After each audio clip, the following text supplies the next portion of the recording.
The centers must work in harmony. This is helped by the nerves carrying the messages. We doubt if we know now. We know all the processes of the conscious relation of the glands and the body. There may be vibrations so subtle that the senses do not detect them as yet. This is all under the jurisdiction uh, jurisdiction of the intuitive center, that is the fifth center with its second subsections A and B.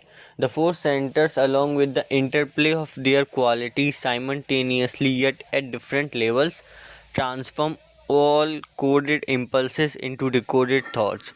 To do this continuously and without a pause is the inherent property of the portion of a brain we call section 1 of a brain or mind number 1.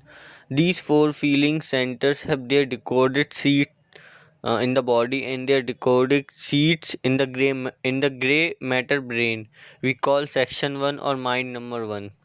It is the inherent quality of this section, and do not do anything else would mean not following its own law.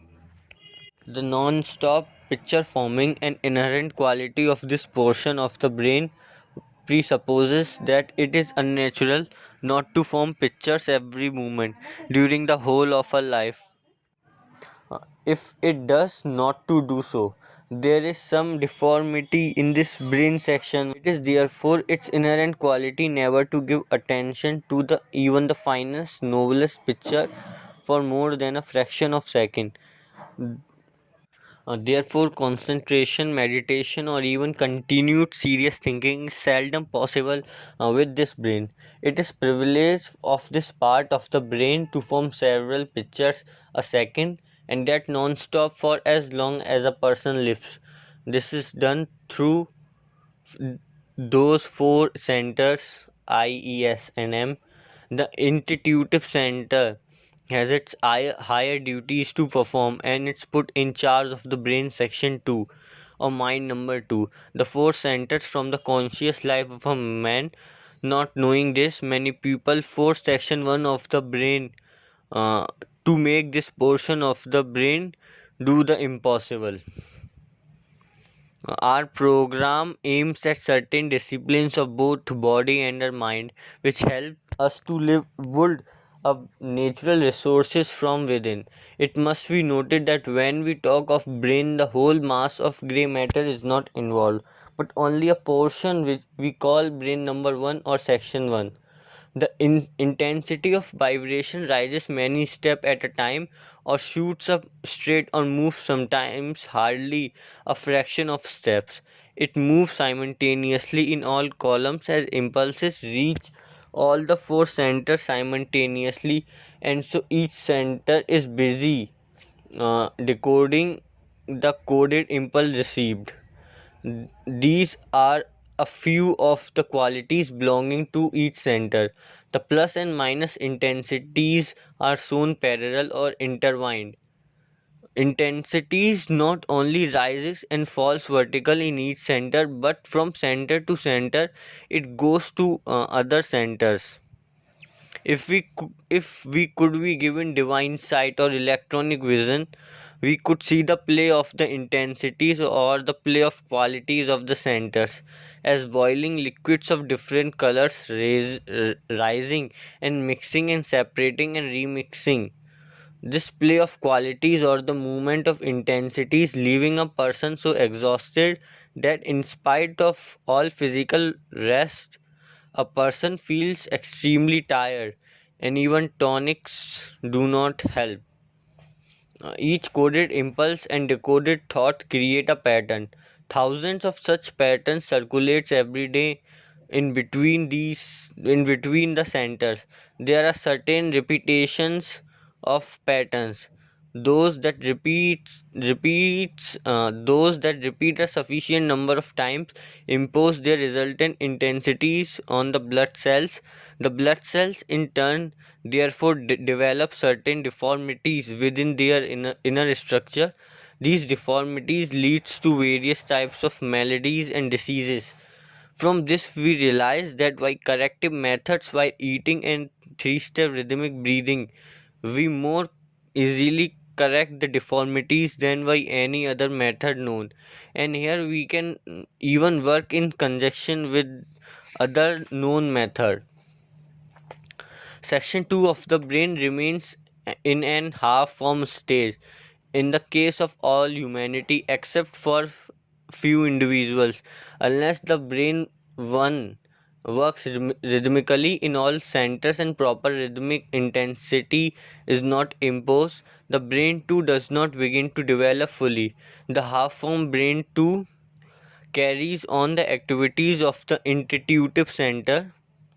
When the other half of the brain, section 2, is developed, we get the benefit of the function of that part of the brain, and the most important of them is the ability to hold on to one thought at a time without any disturbance as long as it is required. That is, the ability of that part of the brain to concentrate and meditate is denied to us as long as that portion of the brain is not developed, and which cannot even develop unless a very high plus or minus resultant intensity is imposed on the blood cell.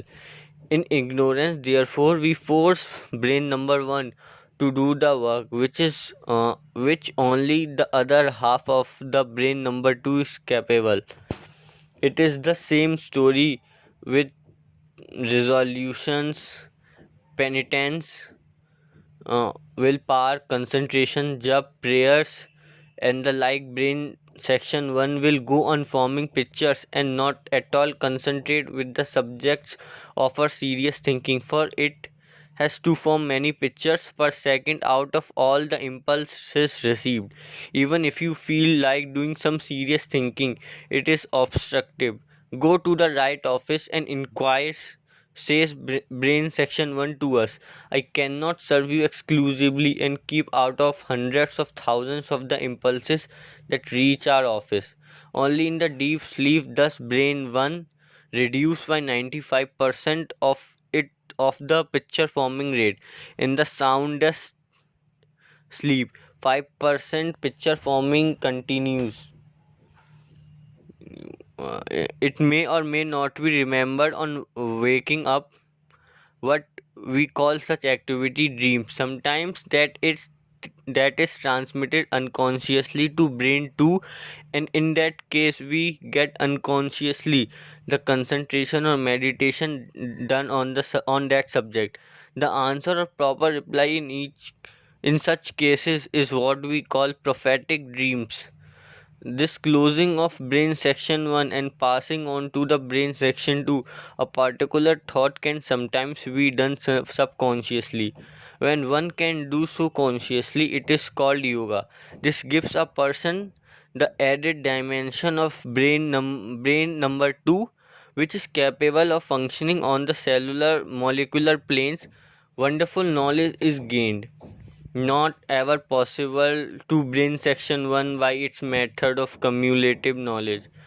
It is therefore ordained that brain number 2, after fully concentrating or meditating on particular thought, passes down to the eye center of the section 1 its finding, and the eye center then understands what would forever have been impossible by the unaided efforts of the brain section 1.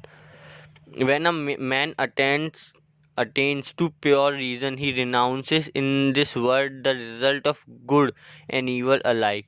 Cling though to right action. Spirituality is the art of living. It is very true that spirituality is the art of living, and that art, if followed methodically, brings about right action.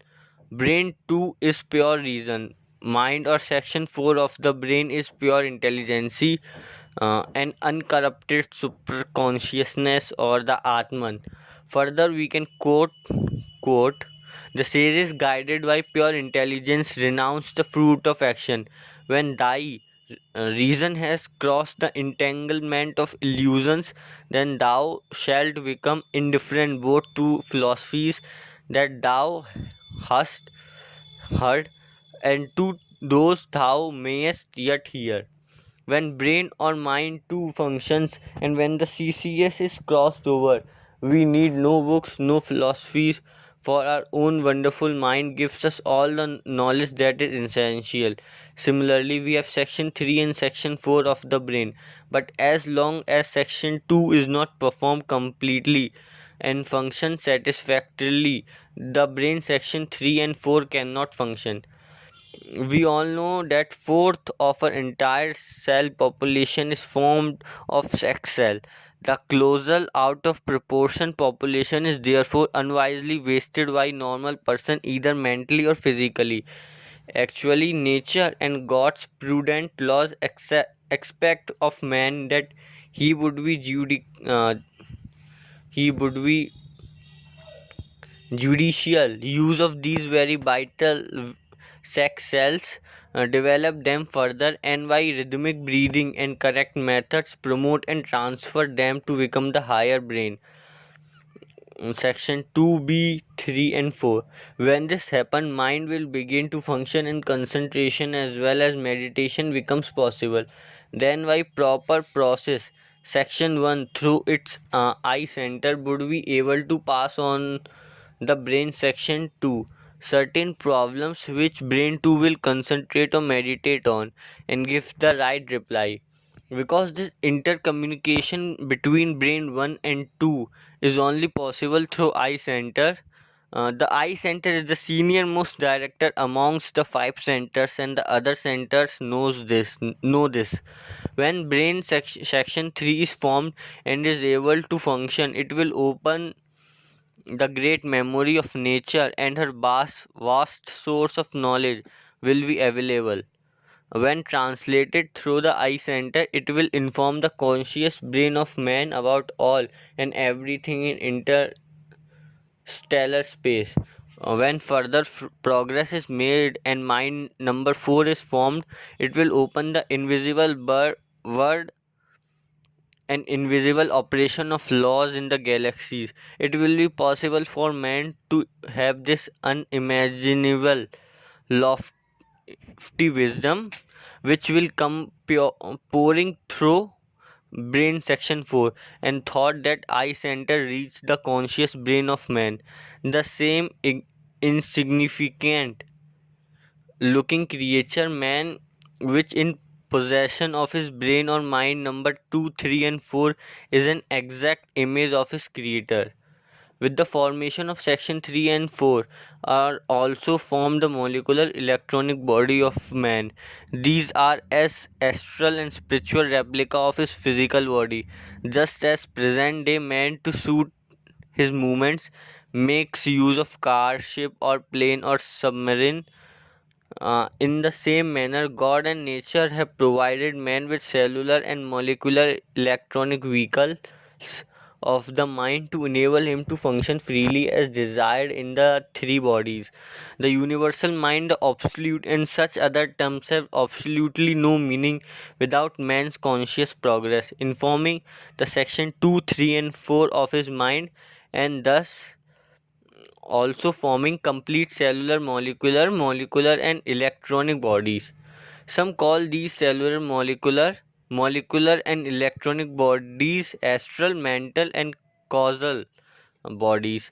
It is obvious that the intensities of various centers are different.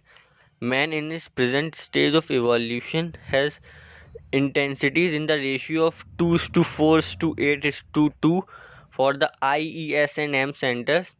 Evolution is the changing of this ratio to the ratio God and nature requires of man, which is 5 is to 2 is to 2 is to 1.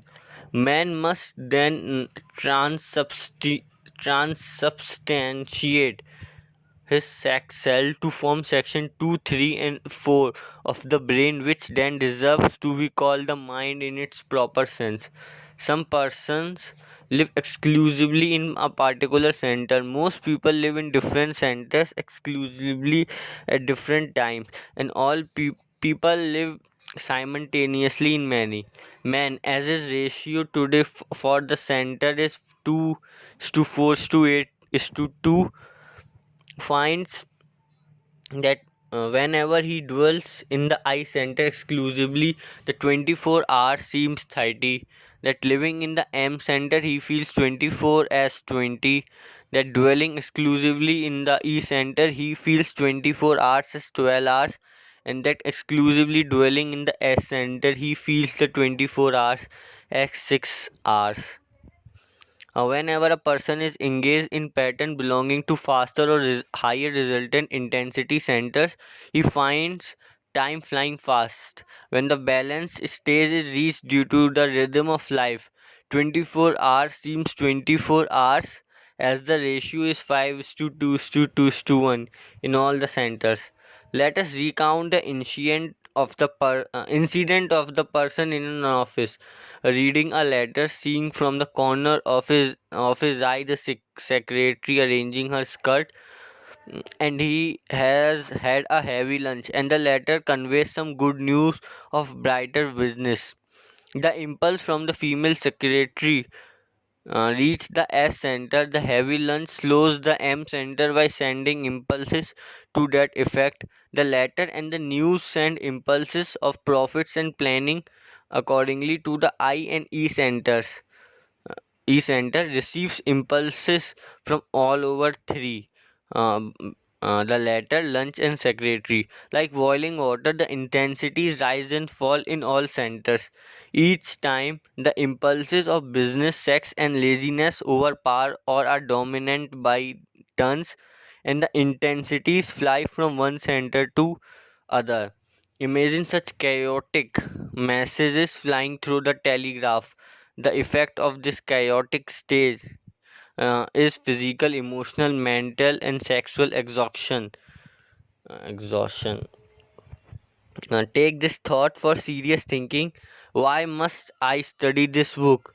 Most earnestly, irrespective of whether I enjoy reading it or not.